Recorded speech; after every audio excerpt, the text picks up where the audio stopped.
Get your money. Get your money, money. Get your money. Hey! Yeah, I'm a dark skin ting, red lipstick. Man, I rock what I want, don't business. Certain man wanna move district when a mum's darker than me, let me sip. Nah, I'm not gonna stand for the disrespect when I should be getting raised up, but yet you wanna diss me. Hey for you, welcome back to Schoolgirl Online TV. It's your girl Cece, and today we're going to be talking about how to budget and save your money. I'm personally really excited to be doing this video, which is going to be a part of a series that I'm going to be doing called What They Should Teach You at School. And why I feel that this particular topic is very important is because, let's face it, a lot of our lives revolves around money, whether that's spending it to actually get the things that we want to have, or whether that's actually just having it to maintain the things that we already have, whether that's a house or a car, etc. And when you don't have that much money to play with, it can be very inconvenient and you just feel very limited. And on the other hand, when you do have that much money to play with, sometimes you may not have that financial wisdom to know how to manage that properly. Now, if you're someone who is not used to practicing financial discipline, a lot of stigma can come with budgeting and saving, you know, hashtag adulting, it's boring, but it really just is about prioritizing, and it's going to ultimately benefit you in the long run. Now, before I get into tips on how you can budget and save, I just want to share a few facts with you. Take a look at this.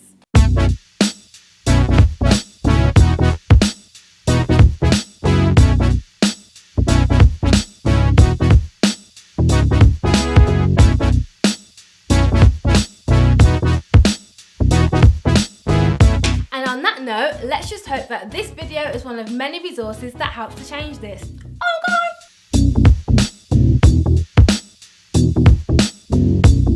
My first tip is to keep track of what you're spending. Now, in financial terms, this is called income, what you earn, and expenditure, what you spend. As I mentioned before, financial evaluation is all about honesty and accountability. Now, right now, I want you to ask yourself, do I spend more than I earn? Go on, ask yourself. Now, if the answer is yes, we have a problem, but we can fix this. Now, this may seem like basic knowledge to some people, but it is important, crucial, imperative to develop an understanding of your earning and spending. Now, an important principle and very basic principle to remember is your expenditure should not exceed your income, because that is how you end up in debt. So I have this notebook which is super handy for tracking my monthly income and expenditure. It was literally like £2.50 from Wilko, and it really helps me to look at areas where I've overspent, and it also helps me to look at areas where I've saved. And it also has, I'm just going to take you through and show you like the book. It has a little glossary which breaks down the financial terms like fixed spending, variable spending, monthly income, variable income. Now, it breaks down your expenditure and income by month, so it helps you to track what you're spending monthly. So for example, this is what a typical page looks like for your fixed income. So you have your monthly income after tax, any grants, any loans, any benefits, other money. And then, as you can see, you'll have your fixed spending, which will be rent, mortgage, council tax, electric, gas, water, your mobile contract, etc., internet, all that stuff. And then you'll have your variable income, which will be like birthday money, Christmas money. Alternatively, you can record exactly the same information in a password protected Excel spreadsheet like this. I've just made up some figures as an example here. For this to work, you need to be able to account for every penny, including regular monthly expenses, i.e. your phone bill, car insurance, your rent, to sporadic purchases, including new perfume, shoes, you know, social trips and travel, etc., etc. Also, if you bank online, there's an option where you can filter your statements month by month, and it allows you to break down your income and expenditure for that month. Or if you're more traditional, you can just keep all your receipts for the month and use those to record the same information.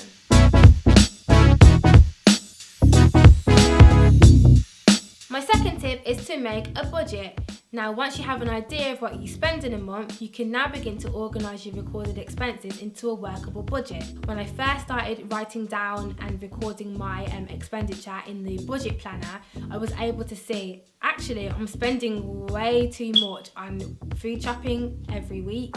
So maybe I just need to scale that back and actually make that into a workable budget for me, and that's how I was able to save money. I'll share a little story with you actually. I remember when I was about 16 and I went out to dinner with my godmother, and the first thing that she advised me was to never get a credit card because they are quote unquote the devil, as she said. And then secondly, she advised me to break down my income into a 10-10-10 budgeting method, which was 10% on living expenses, 10% on savings, and 10% towards a charity. Now this helped me so much as a teenager. Like, I was able to buy my first camcorder, which I launched my very first YouTube channel with, and I was also able to pay for my first month's rent and fees when I officially moved out of home. So you could see that it's really good to practice and put these things in place from as early as possible. Now this is similar to the 50-30-20 budgeting method, which is one of the most popular and easy to use budgets, and it breaks your income into 3 categories, which means you spend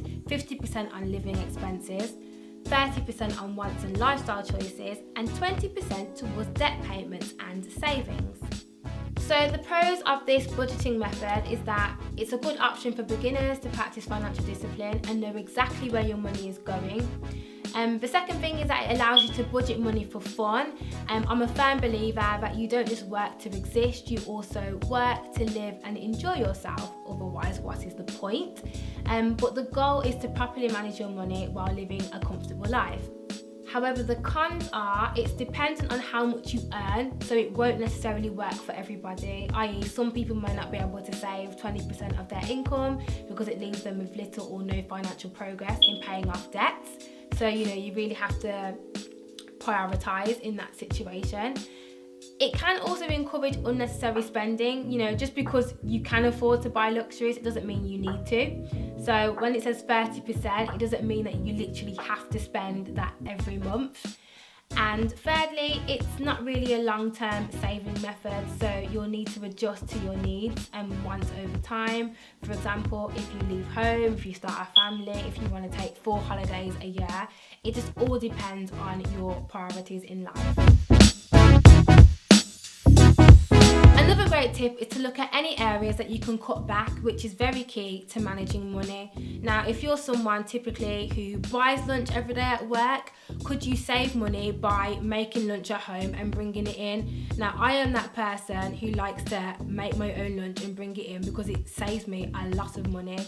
And often I have colleagues who say to me, like, oh, how do you have time? I make time, and then they'll say, oh, but I just can't be bothered, or I don't feel like it. And you know what I say to that? Come out your feelings, because there's no money in there.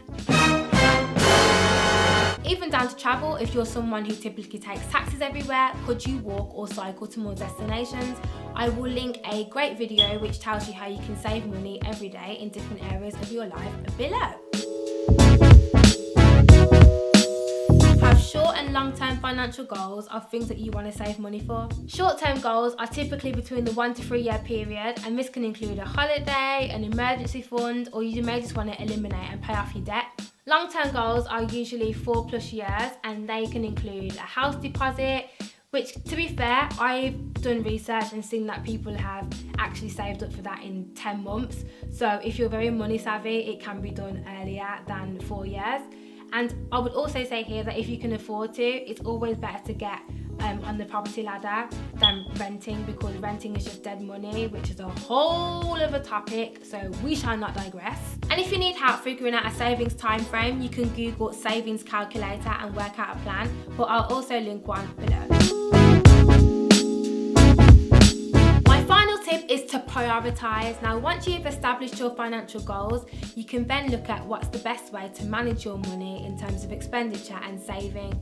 Now, you may decide in the next 2 years you want to buy a house, so the most financially viable option will be to maybe move back home with your parents, move in with a sibling or a friend, Or you may decide that you want to go on holiday 4 times a year, so then you have to cut back in other areas like social activities. Prioritising doesn't necessarily mean that short-term goals are more important than long-term goals either.